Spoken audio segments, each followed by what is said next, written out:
Okay.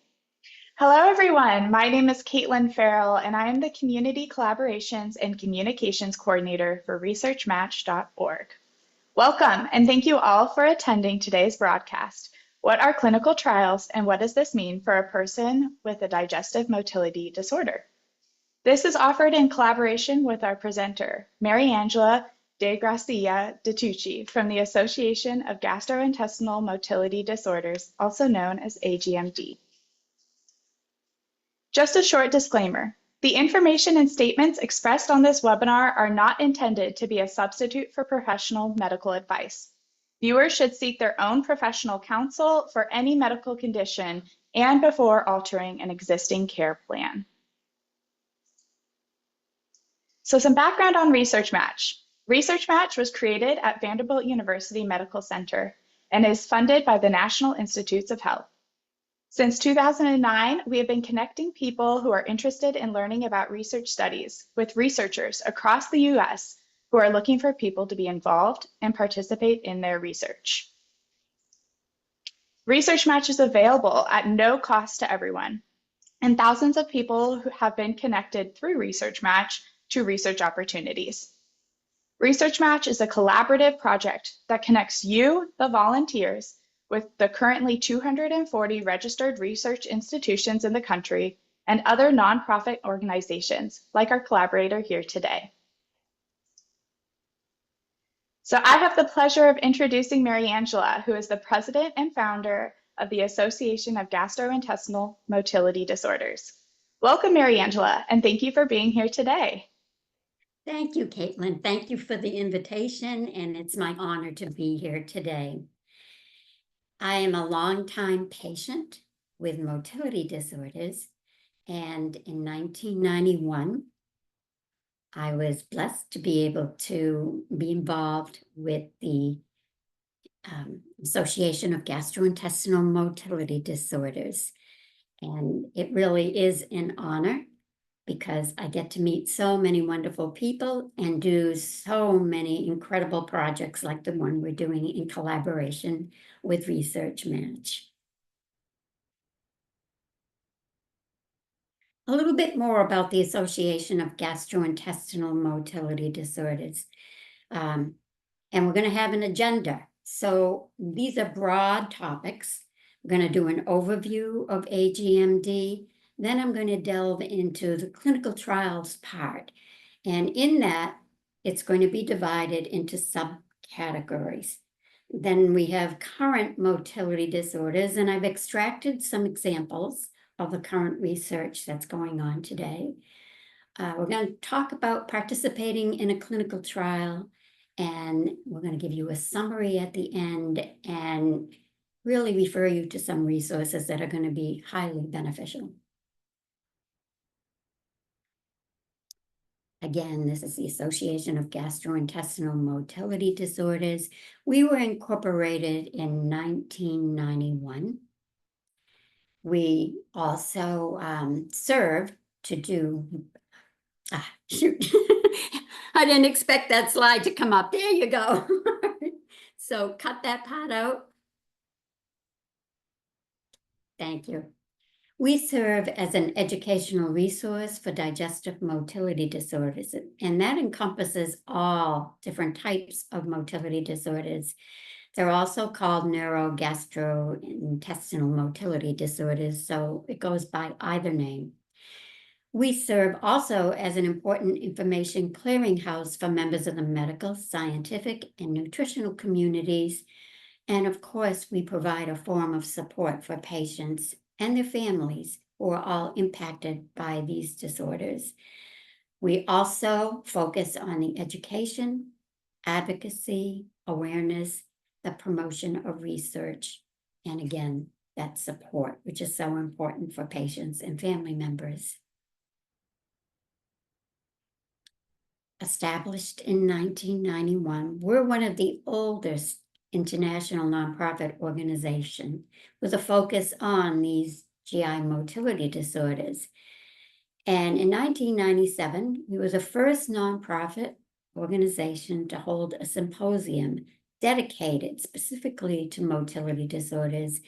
And this was the first one to have patients, family members in the same room as physicians, dietitians, pharmaceutical companies, everybody together, nurses. And it was a 3-day event where we had everybody talking, asking questions, and learning from each other. And it became such a success that through the years, so many other nonprofits have done that same format. We also have partnered with the University of Kansas Medical Center for continuing education for these symposia, and we received the prestigious endorsement from the American College of Gastroenterology and also the American Neurogastroenterology and Motility Society.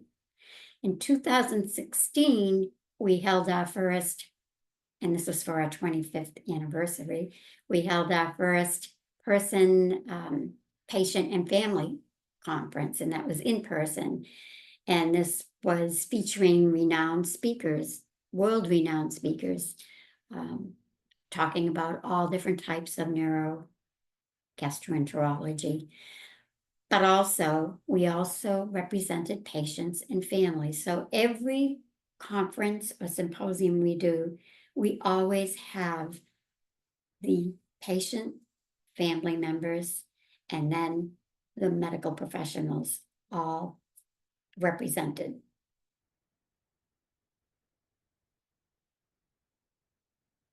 Some of the things that AGMD does is we provide virtual support groups, and I call them educational support groups because we learn from each other.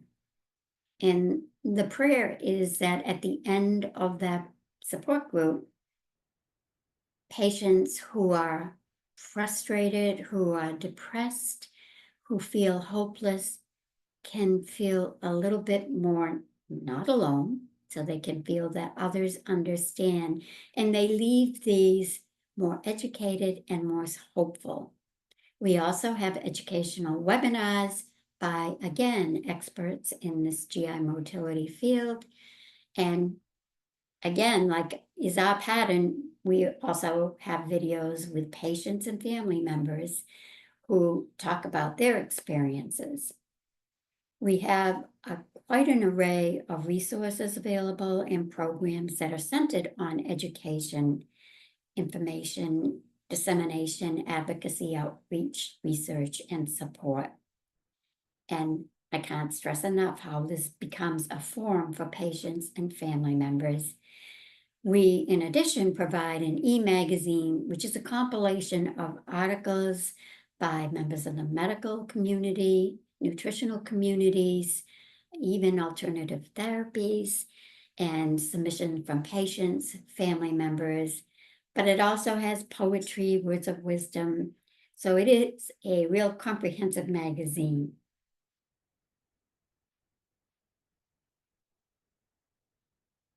So let me discuss a little bit deeper into clinical trials. I get asked a lot, so I want to participate in a clinical trial. But it's important to know, what is a clinical trial? So a clinical trial is a research study, and it tests how well new medical approaches work on people. And that means that it's not necessarily a drug. It could be a type of test. It could be it could be a medical device. And it determines new screening methods, prevention, diagnosis, or treatment of a disease. Why would somebody want to partake in a clinical trial? Well, this is just highlighting some of the points, but there are so few treatments that help patients with GI motility. And many of the drugs that have been approved often get pulled from the market, or medications work and then they stop working, and then there has to be an adjustment in treatment. But you also get potential new and innovative treatments that aren't available to the general public yet. Patients with GI motilities can suffer so greatly, it can be debilitating. And again, it can be so depressing. So participating in a clinical trial helps to, perhaps you might be on a trial where it will relieve these symptoms, or even in the future, find a cure. And so these new treatments will not only benefit the patient, hopefully, but it will also benefit others who are suffering from the same GI motility disorder. So what are the types of clinical trials for motility? Again, there can be all sorts of medications. It can be medical devices. They're even working on clinical trials for alternative therapies, different types of procedures, surgeries, and other means.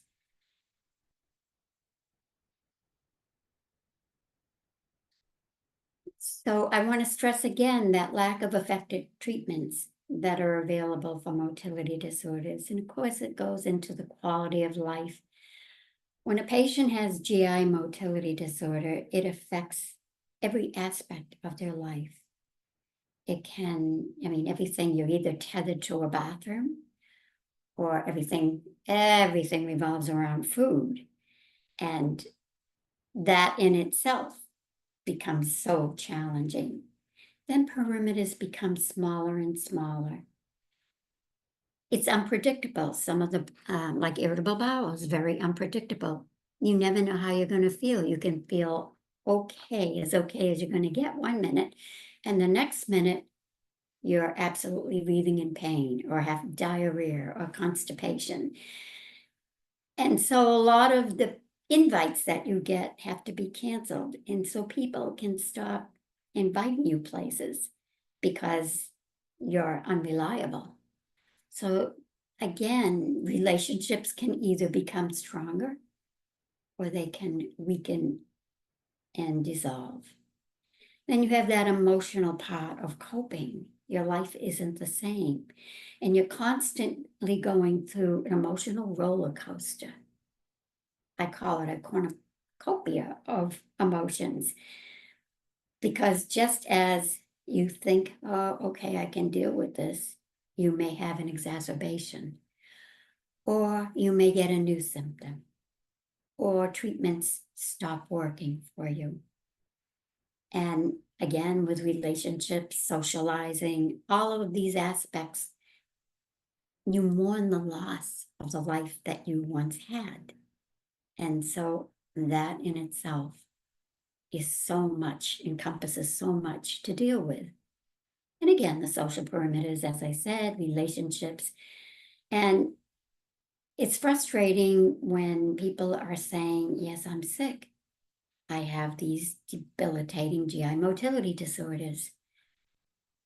And family members may not understand.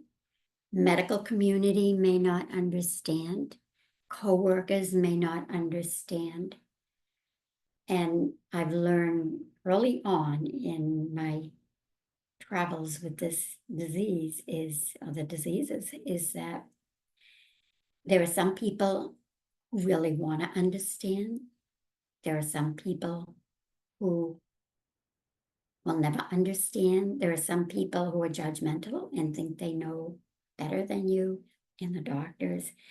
So it's trying to accept all of these things. And it's difficult for others to understand when you don't even understand what's going on in your body. And some patients are emaciated, some patients are thin, some are average weight, and some are even overweight or obese. So many patients may not even look ill. That adds to that lack of understanding.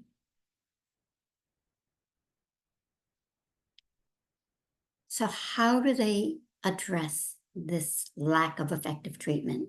Well, we get communications from different researchers or research companies that want us to help gather participants.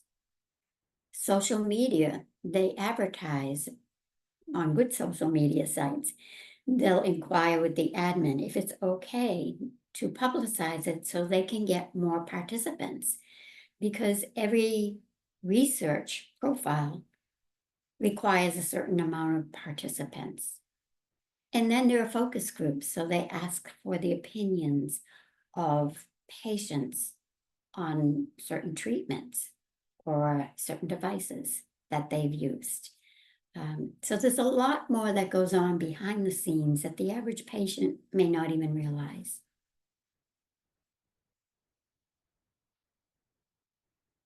Most clinical trials go through 4 phases. And if, like in the first phase or the second phase, it doesn't work out, well, then the trial gets pulled. But this gives you an idea that the process of getting a drug approval is not an easy one, and it's a long one. So there's a certain amount of participants, there's a certain amount of safety that is looked at, the dosage amount, how well it is affecting the patient, the criteria that the patient meets. So all of these go through these different trials. And if they're successful, it goes on to the next one, and the next one, and the next one, when finally the ultimate trial is just opening it to the general public or patients and seeing over time how that does. Examples of some, and these are just 3 because there are just so many different setups for these clinical trials. But one that you hear quite commonly is placebo. And placebo is just a drug, but not really a drug. So it may look like the drug. It may, they used to call it sugar pills. I don't know if they still do. But the patient doesn't know if they're taking a placebo or if they're taking the real treatment. Randomized, this is like shuffling a deck of cards and going into a group to see how well these clinical trials or the drugs that you're taking are working. Then you have all sorts of blinded studies. And again, the blinded study, you don't know, but not only you don't know, the researchers may not know and the analysts may not know. So there's more of a testing. It puts it on a different level, the trial. But there are multi-center studies, and this is just, again, a little blip of some of the types of studies that are available to patients. So now, what I've done is I've pulled just some examples of the current GI motility clinical styles that are going on. Now, this can change overnight, but it gives you a little idea of what they're like. So, for example, the first one is chronic intestinal pseudoobstruction, and that's a rare GI motility disorder where peristalsis, or in all patients you have, in all people, you have these waves, and they're supposed to be coordinated waves that move GI, the food and liquid through your GI tract. When you have pseudoobstruction, those peristalsis waves become altered and inefficient. And you may think that you have an obstruction, but 9 times out of 10, there is no obstruction there. So the reason why it's called pseudo is because it mimics that of an obstruction. Now, that doesn't mean that we don't get obstructions, either full or partial. But for the most part, if they were to do surgery, they wouldn't see anything in there. It's just the intestines not working right. So all the types of clinical trials are initiated with a government ID. And for this particular one that we pulled, it's a pseudo-obstruction assessment with MRI. So talking a little bit more about this particular study, all of them are going to have a brief summary, and that will include, for example, what pseudo-obstruction is, and it will have a detailed description of not only the pseudo-obstruction, but what they intend to do within this trial. They have an official title of the trial. In this case, it's pseudo-obstruction assessment with MRI. And they'll have a study start date, an estimated date of completion, a study intervention or treatment, an enrollment number, contacts and locations, criteria if you're eligible, and the phase of the study. In this particular case, the study will explore the potential for a standardized MRI scan after a liquid meal to be used in the diagnosis of a rare but debilitating chronic intestinal pseudo-obstruction, also known as CIPO or CIPO. I'm not going to go through the detailed description because it's very lengthy. But the study start date was January 7th, January 1st, January 17th, 2020.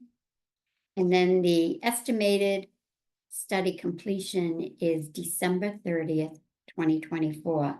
The enrollment is at 16. And anybody who's interested, they can find this study, and we'll talk about where to find this study later on. Another motility disorder, and again, there are so many different types of motility disorders, but gastroesophageal reflux disease, or GERD. And this is a very common one. GERD is a condition in which stomach acid repeatedly flows back up into the tube connecting the mouth and the stomach. That's the esophagus. And this backwash is known as acid reflux. That can irritate the lining of the esophagus. And having that constant flush of acid in there can cause damage to the esophagus and can cause Barrett's esophagus, that's known, so it's precancerous. So it's important that this is really subdued, that reflux. So a lot of patients are on PPI or proton pump inhibitors to help. So the study that we pulled for this reflux is osteopathic manipulative treatment for reflux. And it's a different take, and it's to evaluate the effects of osteopathic manipulative treatment in patients affected by symptoms related to GERD. This study is in phase 2. So if you go, remember on that slide how there were the 4 phases, this is in that second phase. The actual start date was February 18th in 2024. The enrollment is at 30. The estimated completion is April 2026. So this is an ongoing long-term study. The contacts are in here and the location. So some may be in a foreign country, so you have to make sure that you're looking at that. And also, some may have only one institution that's conducting the study, but others might be a multi-center, so there may be one closer to you. That's all on that clinicaltrials.gov government, but it's also on Research Match, which we'll talk about also. Gastroparesis. So gastroparesis, or GP, it's delayed gastric emptying. That's when the emptying of the stomach slows.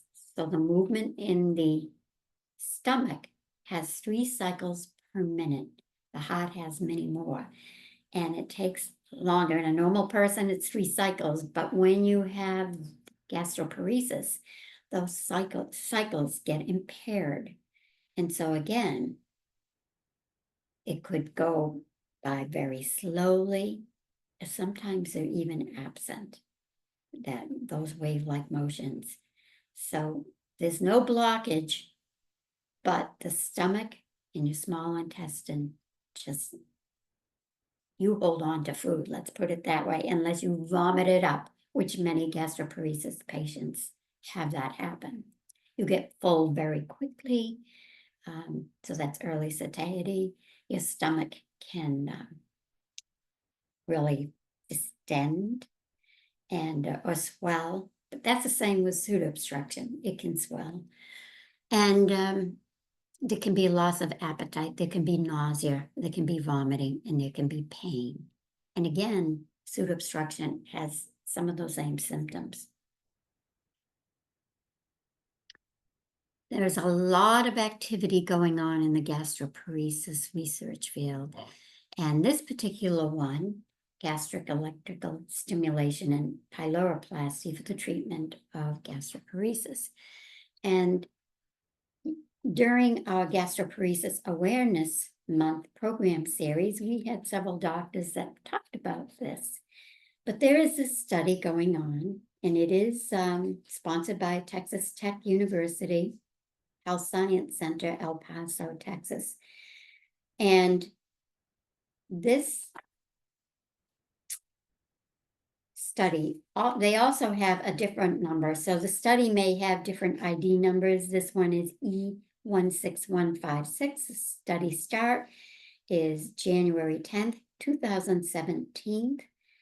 The estimated completion date is September 15th, 2024. It still says it's ongoing. That doesn't mean that they haven't extended it, or it could mean that they haven't posted the closing on the website. The estimated enrollment is 50. That gives you more information on it. Again, if you want to find out more about these clinical trials and others, we'll be talking about some of the ways that you can find these.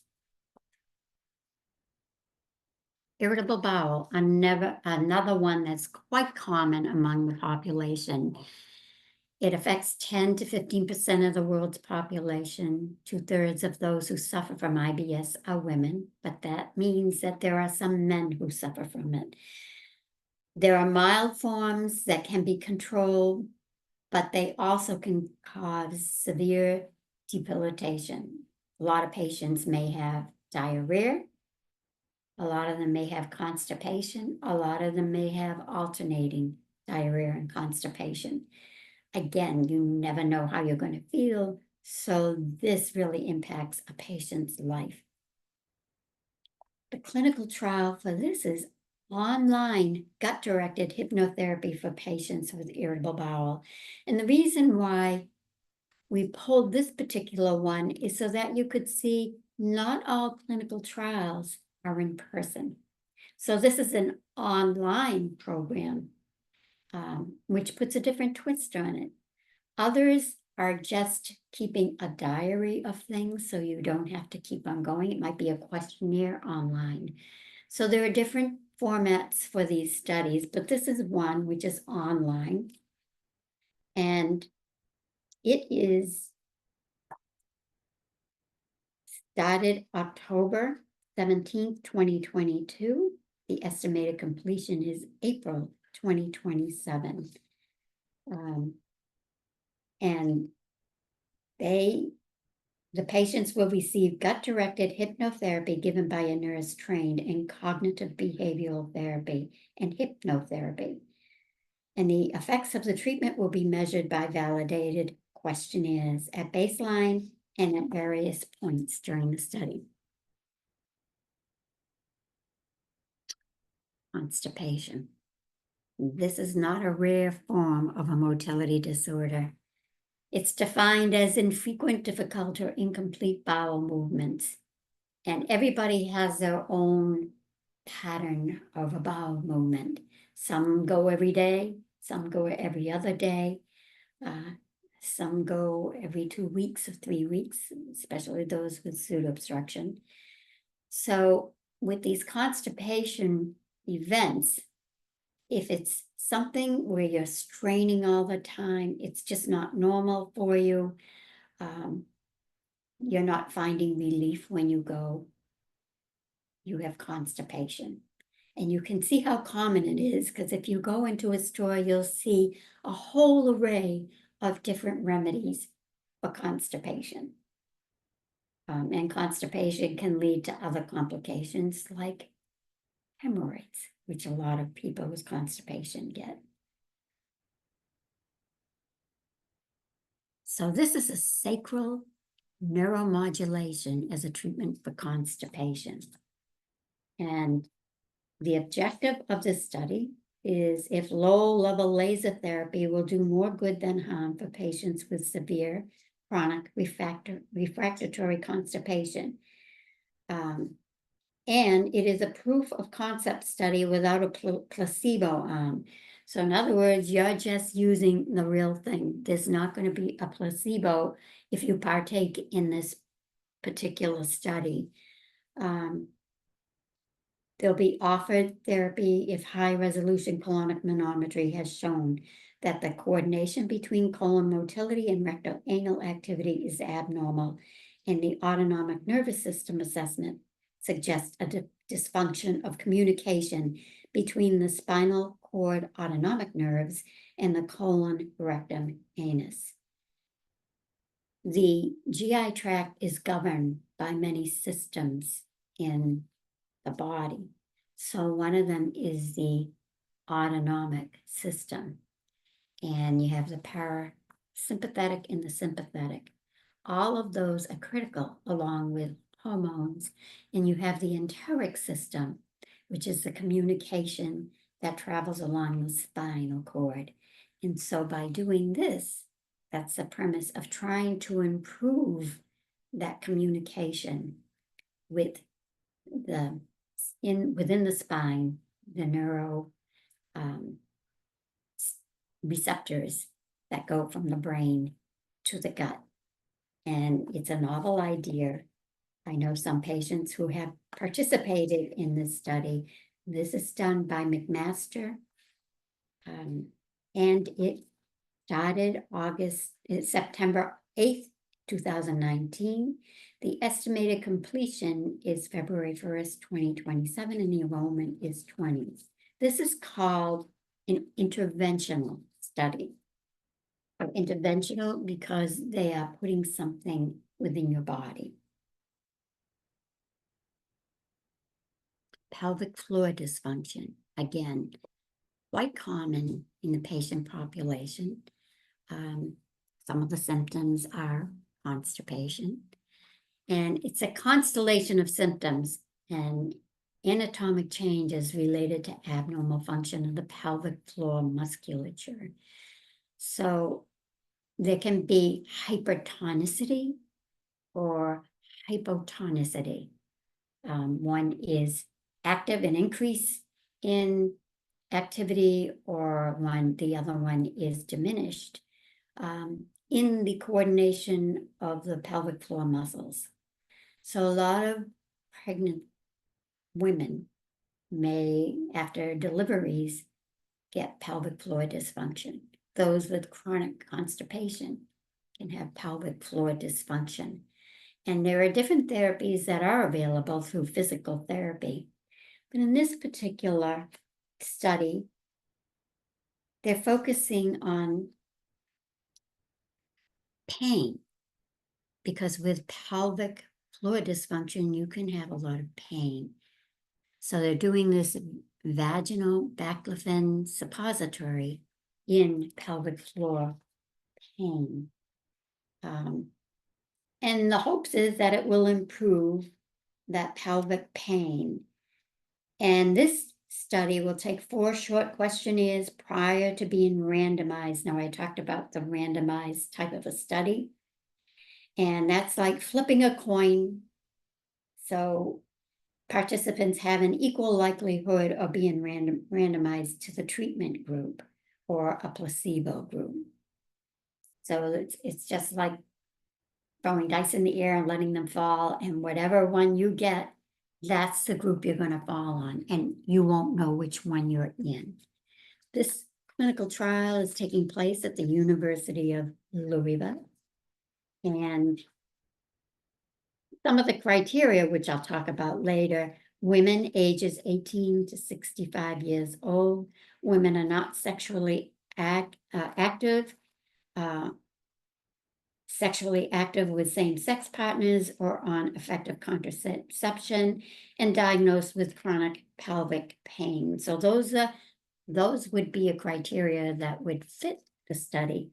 But they also have exclusions, and I'll be talking more about that. As I said, this started January 1st, 2024, and they're hoping to complete it in June 1st, 2025. The enrollment is 44, and this is considered interventional, and it's in a phase 2 study. Interventional because you are putting a suppository in the rectum area. That gives you a little bit of an idea of, and I pulled just one representation, keeping in mind that there are so many different types of motility or neurogastroenterology, motility disorders. And in addition, there are so many different types of clinical trials out there. Some have more opportunity than others. So now I'd like to talk a little bit more about participating, some of the concerns that you have. Well, if you partake in a study, there may be side effects. And then we talked about that placebo. You don't know if you're taking a placebo or the real thing. Any type of study requires a time commitment, whether it's online or whether it's in person. So those are some other things you have to take into consideration. If you participate and the treatment that you're getting is not having any effect, emotionally, that's going to have an effect. It may be invasive. You may require follow-up tests. So throughout the study, you may have to take studies prior to the research, and then you do the research, and sometimes at the end you have to take follow-up studies, or you have to take some intermittently. It may not reveal any improvement or temporary improvement. You may have to stop the trial because you may be getting side effects, or it's making your symptoms worse, or they may have to pull the trial because they're finding it's causing more damage. And again, it's that emotional toll. So you have to be okay with some of these concerns that are out there. But we have some suggestions. So if you have these concerns, make sure that you talk to your medical team about it. If your medical team has the same concerns, maybe that particular clinical trial isn't for you. Seek the help of a mental health specialist, because again, this is very emotional. And if you're depressed and not getting clinical help for that, and then you're participating in a trial which is either placebo or unsuccessful, that can bring you down more. So you want to make sure that you are seeking that help. It's so important. Talk to your family members or people you're close with. I'm thinking of doing a clinical trial. What are your thoughts? This is what the clinical trial is. This is what's involved with the clinical trial. What's your intake on it, your input? And be honest with yourself. I know sometimes you may be so desperate, I'll just try anything. Prepare yourself. Be honest. Be honest if you're going to be able to follow through. Is this something that I'm just excited to start, but then, like this is a pattern in my life, I'm not going to follow through with it? Ask these questions. Be sure, ask yourself these things. So be honest. Obtain support from support groups. both online or in person. So we have a patient support group. A lot of our patients have participated in clinical trials. I participated in a clinical trial years ago. And just because somebody participated and they didn't get good results doesn't mean that you won't get them. You may have success with it. So again, it's very individual in nature. Online support groups, and be careful of online support groups because a lot of them are not administered very well. And there's one in particular by Melissa Adams Van Houten. She does a great job with her group and is really on top of things. They have excellent information and they do post clinical trials on there. And remember the reasons why you are participating in a clinical trial. Is it because you're just so desperate? Is it because you really, really want something to help yourself and perhaps help others? These are questions that you really have to ask and know that when you participate in these clinical trials, I stress again, and you'll hear me say this a few times through the program, it may not only help yourself, but you could be helping the patient population as well, which in turn helps family members, relationships, the social. It goes right down the line. It's a ripple effect. Communication is key and is the foundation to anything. All relationships, that's the foundation. So typically when you have a motility disorder, you have a team, and that's the hope. You have a team of doctors. One is your primary care. Perhaps you're going to a GI specialist, a motility specialist, and the clinical trial team all have to be on the same page. And in some cases, if you have another type of disease and you do qualify for the clinical trial, for example, I have dystonia, it may not be related to the GI motility problem. So I may qualify for some of the clinical trials. All of those specialists, you have to be on the same page and communicate with.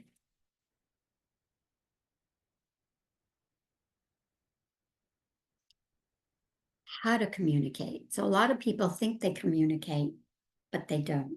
So there are two parts to that communication. One is talking, the other is listening. And sometimes listening is more important than the talking part so that you understand. Ask questions.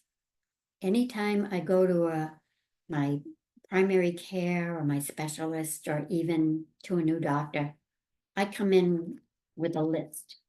In fact, my primary care at one point pulled the paper out of my hand and said, "What's on your menu today?" and went right through the questions. And these questions can be anything. Like, I'm concerned about this. I need medication refills. If I take this, if I do this clinical trial, how will this affect my health? If it goes well, long term, do you feel that that's something I can do? So you all need to be on the same page. Ask questions, write the answers down. I don't care if it takes you an hour, but don't leave that appointment until you understand.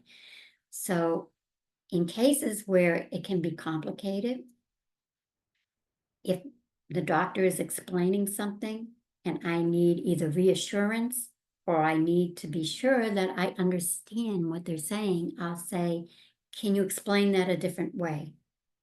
Or I'll say, "Am I to understand?" And then I'll explain it in my own words, just to get that qualification and reassurance that I do understand what I was listening to. Again, write questions and concerns down before the appointment. And preparation is 99% of success. Be prepared with these things. And I know during an appointment, you may come up with other questions that just come up. And that's okay. write it down and write the questions during the appointment. It's okay to do that. Some people, they get anxiety or they have difficulty understanding. It's always great to bring a family member or a friend with you to your appointment. I think many doctors welcome that now. And especially when you're talking about a clinical trial, again, it's important that you understand what they are saying, they understand that you're saying, and that you're all on the same equal page in going into a clinical trial. Here are some questions. These are examples, and I'm sure there are many more, but what is the purpose of the clinical trial? And again, you get little information on the sites where you're learning about the clinical trial, but it's important that the clinical trial team tell you. You want to know the length of the trial. If this is going to be a trial that you have to do for like 1 month, 2 months, 3 months, that might be doable. If it's a trial that you have to do a year or more, is that, important to you, especially if you have to go to a facility or keep having blood tests? When and where are the visits? So again, some of them might be local. Some of them, if you need testing, that may be able to be done, like blood tests at your local area, even though the study is being done elsewhere. Some of them are multi-centers, so there may be a location in Louisville, Boston, Florida, wherever. And you have to know whether you have to keep attending those places. Some are online, like we previously discussed. How many visits will I need? What kind of tests and treatments are involved? And what's included in the study?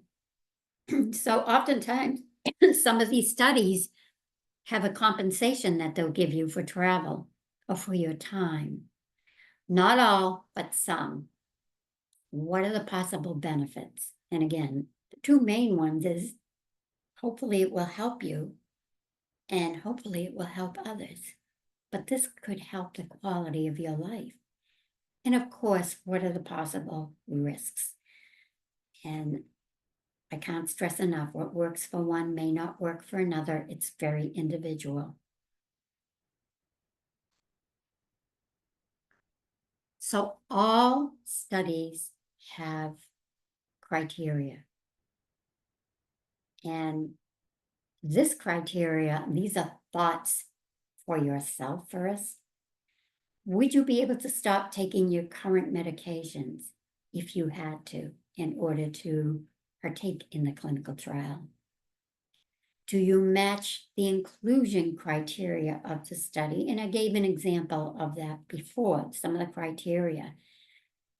But there's also an exclusion criteria. Like if the age is only from 18 to 25, well, if you're older than that, you're not going to fit that study. If they're looking at gastroparesis, but you also have, I don't know, Ehlers-Danlos syndrome, that may not be that may be considered an exclusion. Is this study only for females versus males? And will you be able to honestly follow through with the instructions they give you?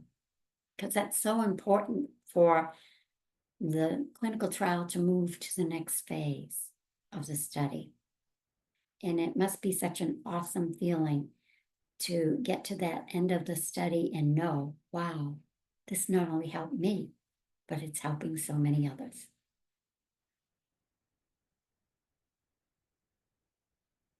How do you find these clinical trials? And specific to these digestive motility disorders, where there are so few treatments, successful treatments that are available. Of course, go to researchmatch.org. They have an incredible website, and the people who work there I can't say enough about them. They're fantastic. So they can give you a lot of guidance and help as well. Clinicaltrials.gov is another site where many are posted. Hospital websites. So if you go, for example, onto, I'm picking one at random, Mayo Clinic, they may have a research area that lists some of the clinical trials that they're working on. Ask your healthcare team. I know I see a doctor and they have some of them posted right on the walls in their facility. Nonprofit websites like ours. So we post some of these clinical trials on our website, but we also give guidance on other places where you can find it. Sometimes researchers reach out to us to post these clinical trials. Social media, as I explained before, they may post some of the clinical trials as well. How do you prepare for the clinical trial? Well, again, it starts up here. Got to think about it. Do you want to take part in this? And honestly, I get a lot of communication from patients who are more than willing because they're just suffering so much that they want to know what's a clinical trial I can take part in. Consult with your doctor. Just like when you would take any alternative therapies along or vitamins that you're taking medications, it's important that your physician knows. Read and understand and sign an informed consent form. So for all the clinical trials, you will receive an informed consent form. Again, like everything, you have to sign to make sure you understand these things. And some of the things that you'll find in the consent form is the purpose of the research, the procedure that's involved, the time duration of the procedure and study, and any discomforts and risks that may be involved.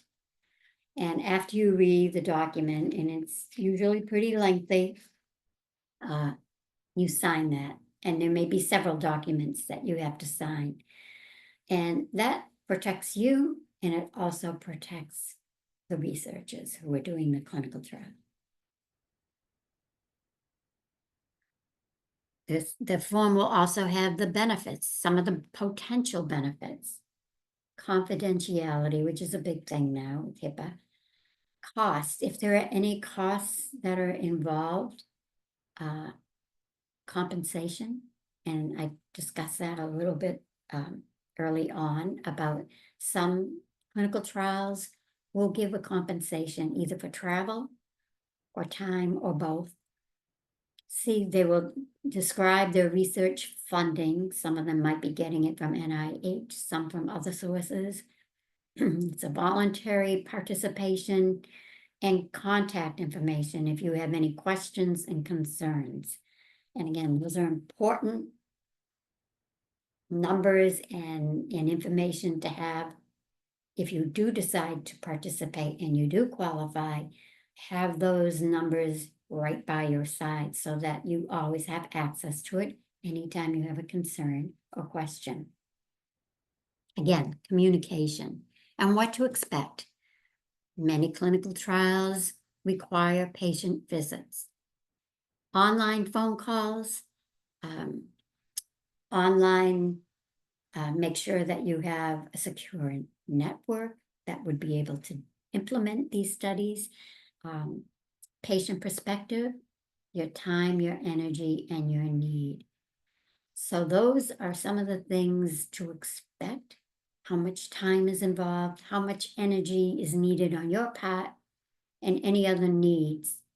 Like if you are going to go to a location, but you're unable to drive, are you going to be able to rely on somebody to drive you there? In summary, and then I'll close with some resources. Overall, clinical trials are such a great opportunity. They're treatment options, so you get to try these things that haven't even been out in the public yet. These are opportunities that are available to your patient population and you qualify for it. You're on the cutting edge of treatments, therapies, devices, and imagine if it all works out. And it's a better landscape for all. And that is so humbling to know that you participated in something that, again, not only helped you, but it helps so many suffering with your GI motility disorder. Remember that AGMD is here for you. We provide that support, we provide education, and we do provide these resources and programs to help you. Remember that researchers have the best of intentions. The reason why they're doing the research is to make things better because they know how challenging life can be when you have a motility disorder. It's an opportunity to discover new and better treatments or finding improved ways of diagnosing, just like that MRI I talked about with pseudoobstruction. Helping yourself, helping others, and talk with your doctor about potential clinical trials. Again, it goes down to communicating. Ask them, ask the specialists. Say you're very interested. Search for the clinical trials. And if you find one that you think you may qualify for or that you'd like to do, bring it to your doctor. Show your doctor. Start opening up that communication.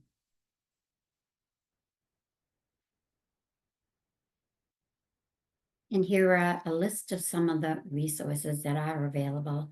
Again, AGMD, our website is agmdhope.org. Research Match, which is researchmatch.org. Clinicaltrials.gov, which is clinicaltrials.gov. NIH, that's the National Institutes of Health, and that's nih.gov. Go to the hospital websites, whether it's Johns Hopkins, Mayo Clinic, Cleveland Clinic, whatever it may be, Leahy Clinic. Ask your doctors. There's Massive Bio at massivebio.com. And make sure that all of the information that you gather from all the resources, and there are others, this is just, again, a profile summary of some of the resources that are available. And some of the other nonprofits may have clinical trials listed as well.